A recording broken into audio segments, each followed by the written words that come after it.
भारत के महान लेखकों की प्रसिद्ध कहानियाँ सुनने के लिए इस चैनल को सब्सक्राइब कीजिए। धन्यवाद। आज की कहानी का नाम है सौत और इसके लेखक हैं मुंशी प्रेमचंद। जब रजिया के 2-3 बच्चे होकर मर गए और उम्र ढल चली तो रामू का प्रेम उससे कुछ कम होने लगा और उसे दूसरे ब्याह करने की धुन सवार हो गई। आए दिन रजिया से भगझक होने लगी। रामू एक न एक बहाना खोजकर रजिया पर बिगड़ता और उसे मारता और अंत में वो एक नई स्त्री ले ही आया। उसकी नई स्त्री का नाम दासी था। चंपई रंग था, बड़ी बड़ी आंखें, जवानी की उम्र। पीली कुशांगी रजिया भला इस नवयौवना के सामने क्या जचती, पर फिर भी जाते हुए स्वामित्व को जितने दिन हो सके अपने अधिकार में रखना चाहती थी। इस घर को रजिया ने मर मर कर बनाया है, उसे सहज ही में नहीं छोड़ सकती। वो इतनी बेसमझ नहीं कि घर छोड़कर चली जाए और दासी राज करे। एक दिन रजिया ने रामू से कहा, मेरे पास साड़ी नहीं है, जाकर ला दो। रामू एक दिन पहले दासी के लिए अच्छी सी चुंदरी लाया था। रजिया की मांग सुनकर बोला, मेरे पास रुपए नहीं हैं। रजिया को साड़ी की उतनी चाह नहीं थी जितनी रामू और दसिया के आनंद में विघ्न डालने की। बोली, रुपए नहीं थे तो कल अपनी चहेती के लिए चुंदरी क्यों लाए? चुंदरी के बदले उसी दाम में 2 साड़ियां लाते तो एक मेरे काम ना जाती। रामू ने स्वेच्छा भाव से कहा, मेरी इच्छा, जो चाहूंगा करूंगा, तू बोलने वाली कौन है? उसके अभी खाने खेलने के दिन है और तू चाहती है उसे अभी से नौन तेल की चिंता में डाल दूं। ये मुझसे नहीं होगा। और तुझे ओढ़ने पहनने की साध है तो काम कर, भगवान ने हाथ पैर नहीं दिए और तेरे लिए मैं अपनी जान थोड़े ही दूंगा। रजिया ने कहा, तो क्या मैं उसकी लौंडी हूं कि वो रानी की तरह पड़ी रहे और मैं घर का सारा काम करती रहूं? इतने दिनों तक छाती फाड़ कर काम किया है, उसका ये फल मिला तो अब मेरी बला काम करने आती है। रामू ने कहा, मैं जैसे रखूंगा तुझे वैसे ही रहना पड़ेगा। मेरी इच्छा होगी रहूंगी, नहीं तो तुमसे अलग हो जाऊंगी। जो तेरी इच्छा हो कर, मेरा गला छोड़। अच्छी बात है, आज से तेरा गला छोड़ती हूं, समझ लूंगी विधवा हो गई। रामू दिल में इतना तो समझता था कि ये गृहस्थी रजिया की जोड़ी हुई है, चाहे उसके रूप में उसके लोचन विलास के लिए आकर्षण ना हो। संभव था कुछ देर के बाद जाकर वो रजिया को मना लेता, पर उसकी दूसरी पत्नी दासी भी कूटनीति में कुशल थी। उसने गर्म लोहे पर चोटें जमाना शुरू की। बोली, आज देवी जी किस बात पर बिगड़ रही थीं? रामू ने उदास मन से कहा, तेरी चुंदरी के पीछे रजिया महाभारत मचाए हुए है। अब कहती है अलग रहूंगी। मैंने कह दिया, तेरी जो इच्छा हो कर। दसिया ने आंखें मटका मटका कर कहा, ये सब नखरे हैं कि आकर हाथ पांव जोड़ें, मनावन करें और कुछ नहीं। तुम चुपचाप यहीं बैठे रहो, 2-4 दिन में आप ही घर में उतर जाएगी। तुम कुछ बोलना नहीं, उसका मिजाज और आसमान पर चढ़ जाएगा। रामू ने गंभीर भाव से कहा, दासी, तुम जानती वो कितनी घमंडिन है। वो मुंह से जो बात कहती है उसे करके छोड़ती है। रजिया को भी रामू से ऐसी कृतघ्नता की आशा नहीं थी। वो जब पहले की सी सुंदर नहीं, इसलिए अब रामू को उससे प्रेम नहीं। पुरुष चरित्र में ये कोई असाधारण बात नहीं थी, लेकिन रामू उससे अलग रहेगा इसका उसे विश्वास नहीं होता था। ये घर उसी ने पैसा जोड़ जोड़ कर बनवाया, गृहस्थी भी उसी की जोड़ी हुई है, अनाज का लेन देन उसी ने शुरू किया। इस घर में आकर उसने कौन कौन से कष्ट नहीं झेले और आज दूध की मक्खी की तरह निकालकर फेंक दी गई। रामू ने इतना भी नहीं कहा कि अगर तू अलग रहेगी तो या तो मैं खुद मर जाऊंगा या तुझे मार डालूंगा, पर तुझे अलग नहीं रहने दूंगा। तुझसे मेरा ब्याह हुआ है। उसे लगा रामू को उसकी कोई परवाह नहीं, और जब रामू को परवाह नहीं तो वो रामू की क्यों परवाह करे। नारी हृदय की सारी परवशता इस अत्याचार से विद्रोह करने लगी। वही आग जो मोटी लकड़ी को स्पर्श भी नहीं कर सकती, फूस को जलाकर भस्म कर देती है। दूसरे दिन रजिया एक दूसरे गांव में चली गई। उसने अपने साथ कुछ नहीं लिया। जो साड़ी उसके देह पर थी वही उसकी सारी संपत्ति थी। विधाता ने उसके बालकों को पहले ही छीन लिया और आज आज उसका घर भी छीन लिया। रामू उस समय दासी के साथ बैठा आमोद विनोद कर रहा था। रजिया को देखकर लगा कि वो घर छोड़कर नहीं जा रही। रजिया भी इस तरह चोरों की भांति जाना नहीं चाहती थी। वो दासी और रामू दोनों को सारे गांव के सामने दिखा देना चाहती थी कि वो इस घर से ढेला भी नहीं ले जा रही। गांव वालों की दृष्टि में रामू का अपमान करना ही उसका लक्ष्य था। उसके यूं चुपचाप चले जाने से तो कुछ नहीं होगा। रामू उल्टा सबसे ये कहेगा कि रजिया घर की सारी संपदा उठा ले गई। उसने रामू को पुकार कर कहा, संभालो अपना घर, मैं जाती हूँ, तुम्हारे घर की कोई भी चीज अपने साथ नहीं ले जाती। रामू एक क्षण के लिए कर्तव्य भ्रष्ट हो गया। क्या कहे, उसकी समझ में नहीं आया। उसे आशा नहीं थी कि वो यूं जाएगी। उसने सोचा था जब वो घर ढोकर ले जाने लगेगी तब वो गांव वालों को दिखाकर उनकी सहानुभूति प्राप्त करेगा, पर अब वो क्या करे। उसकी दूसरी पत्नी दसिया बोली, जाओ जाकर गांव में ढिंढोरा पीटो, हमें किसी का डर नहीं है। तू अपने घर से कुछ लाई थी जो लेकर जाएगी। रजिया ने उसके मुंह ना लगकर रामू से कहा, सुनते हो अपनी चहेती की बातें, फिर भी तुम्हारा मुंह नहीं खुलता। मैं तो जाती हूँ, लेकिन दस्सो रानी, तुम भी बहुत दिन राज नहीं करोगी। ईश्वर के दरबार में अन्याय नहीं फलता, वहां बड़े बड़े घमंडियों का घमंड चूर हो जाता है। दसिया ठट्ठा मारकर हंसने पर रामू ने सिर झुका लिया और रजिया चली गई। रजिया जिस नए गांव में गई थी वो रामू के गांव से मिला हुआ था, इसलिए यहाँ के लोग रजिया को जानते थे। वो कैसी कुशल गृहिणी है, कैसी मेहनती, कितनी बात की सच्ची, वो किसी से नहीं छिपा था। रजिया को मजूरी मिलने में कोई बाधा नहीं हुई। जो एक लेकर दो का काम करे उसे काम की क्या कमी। 3 साल रजिया ने कैसे काटे, कैसे एक नई गृहस्थी बनाई, कैसे खेती की शुरुआत की, इसका बयान करने बैठे तो पोथी हो जाए। संचय के जितने मंत्र हैं, जितने साधन हैं, वो रजिया को खूब मालूम थे। गांव वाले उसका परिश्रम देखकर दांतों उंगली दबाते थे। वो रामू को दिखा देना चाहती थी कि उससे अलग होकर भी वो आराम से रह सकती है।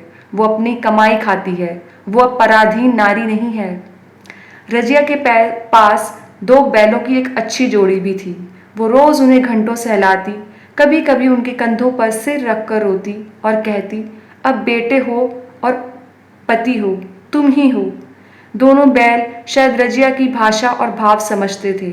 दोनों सिर नीचा करके रजिया का हाथ चाटकर उसे आश्वासन देते थे। एक दिन रजिया घर लौटी तो एक आदमी ने कहा, तुमने नहीं सुना चौधराइन, रामू तो बहुत बीमार है, सुना 10 लंघन हो गए हैं। रजिया ने उदासीनता से कहा, ज्वर है क्या? नहीं, ज्वर नहीं, कोई दूसरा रोग है।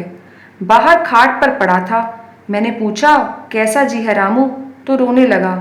बुरा हाल है, घर में एक पैसा भी नहीं है। दसिया को बेटा हुआ है, पहले तो काम धंधा करती नहीं थी और अब तो लड़कोरी है, कैसे काम करेगी। सारी मार रामू के सिर जाती है और फिर नए नए गहने चाहिए दुल्हन को। रजिया ने घर में जाते हुए कहा, जो जैसा करेगा आप भोगेगा। पर अंदर जाकर उसका जी नहीं लगा। वो एक क्षण में फिर बाहर आई। शायद उस आदमी से कुछ पूछना चाहती थी, पर वो आदमी जा चुका था। रजिया ने पूरब पश्चिम जाकर देखा, पर वो नहीं मिला। तब रजिया द्वार के चौखट पर बैठ गई। इसे वो शब्द याद आए जो उसे 3 साल पहले रामू के घर से चलते समय कहे थे। उस वक्त जलन में उसने वो शाप दिया था, पर अब वो जलन नहीं थी। समय ने उसे बहुत शांत कर दिया था। रामू और दासी की हीनावस्था अब ईर्ष्या के योग नहीं, दया के योग्य थी। उसने सोचा, रामू को 10 लगन हो गए तो अवश्य ही उसकी दशा अच्छी नहीं होगी। इतने में पड़ोसी की एक स्त्री ने आग लेने के बहाने आकर पूछा, सुना है रामू बहुत बीमार है, जो जैसी करेगा वैसा पाएगा। तुम्हें कितनी बेदर्दी से निकाला था, कोई अपनी बैरी के साथ भी ऐसा नहीं करता। रजिया ने टोका, नहीं दीदी, ऐसी बात नहीं, वो तो बेचारे कुछ नहीं बोले। दसिया के कहने में आकर ही जो किया वो किया, किसी की बुराई क्यों करूं। और फिर कौन मर्द ऐसा है जो औरतों के बस में नहीं हो जाता। दसिया के कारण उनकी ये दशा हुई है। रजिया ने कलसा और रस्सी उठाई और कुएं पर पानी खींचने गई।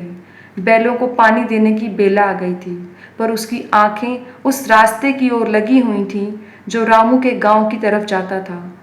उसे लग रहा था कि कोई तो उसे बुलाने अवश्य आएगा, पर बिना बुलाए वो कैसे जा सकती है? लोग क्या कहेंगे कि देखो कैसी दौड़ी आई। इतने में उसे कोई दूर से आता हुआ दिखाई दिया।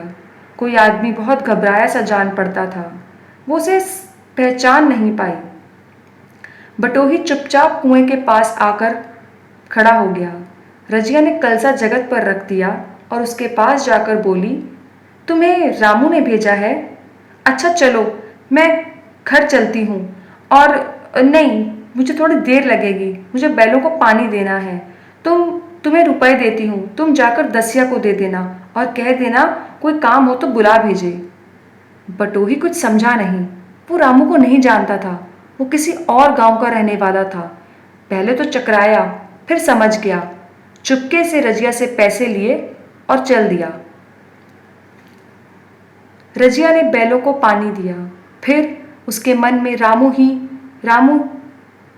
की ही ओर लग गया।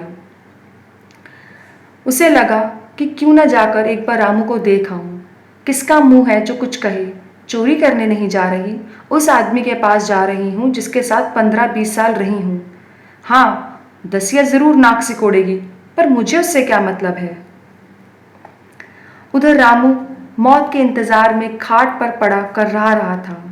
अब वो दशा हो गई थी जब हम भविष्य से निश्चिंत होकर अतीत में विश्राम करते हैं, जैसे कोई गाड़ी आगे का रास्ता बंद करके पीछे लौटे।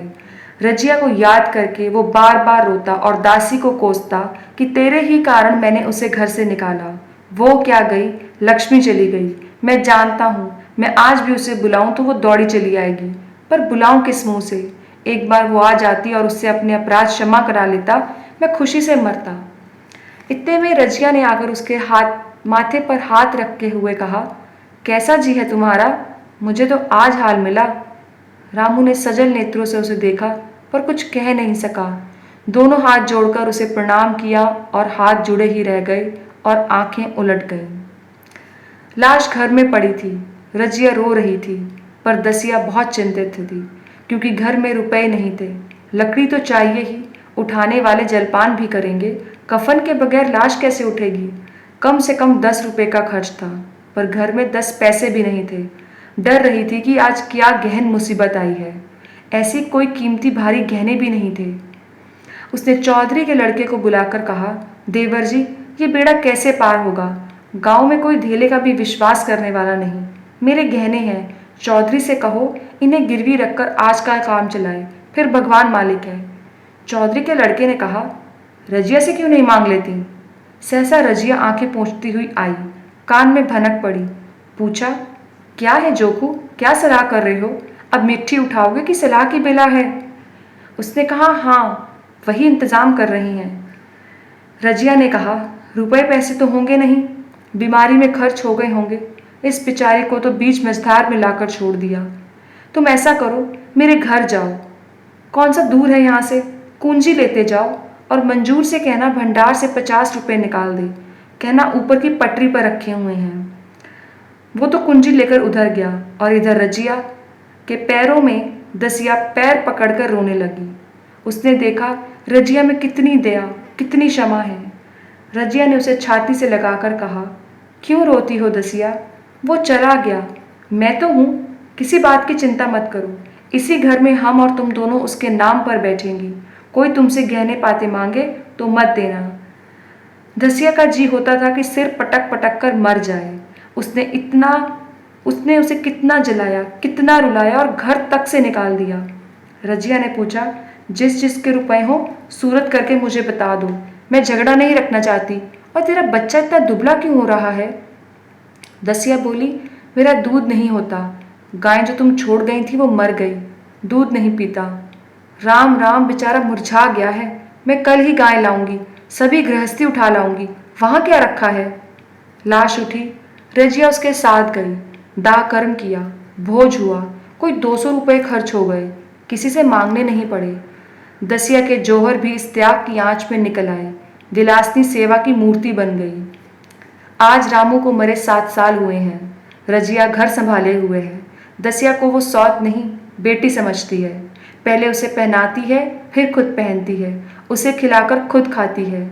जोखू उसका बेटा पढ़ने जाता है। उसकी सगाई की बातचीत पक्की हो गई।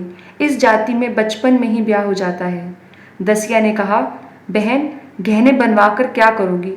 मेरे गहने रखे तो हैं। रजिया ने कहा, नहीं, मैं तो नए बनवाऊंगी। अभी तो मेरा हाथ चलता है। जब थक जाऊंगी तो जो चाहे करना। तेरे अभी पहनने ओढ़ने के दिन हैं, तू अपने गहने रहने दे। ब्याह के दिन दसिया रो रही थी। दसिया को रोते देखकर रजिया ने कहा, बहू तुम रोती क्यों हो? अभी तो मैं जीती हूँ। घर तुम्हारा है, जैसे चाहे रहो। बस मुझे एक रोटी दे देना, और मुझे क्या करना है? दसिया ने उसकी गोद में सिर रख दिया और खूब रोई। जीजी, तुम मेरी माता हो। तुम ना होती तो मैं किसके द्वार पर खड़ी होती? घर में तो चूहे लौटते थे। उनके राज में मुझे दुख ही दुख उठाने पड़े। सुहाग का सुख तो मुझे तुम्हारे राज में मिला। मैं दुख से नहीं रोती, रोती हूँ भगवान की दया पर कि कहाँ मैं और कहाँ ये खुशहाली। रजिया मुस्कुरा कर रो दी।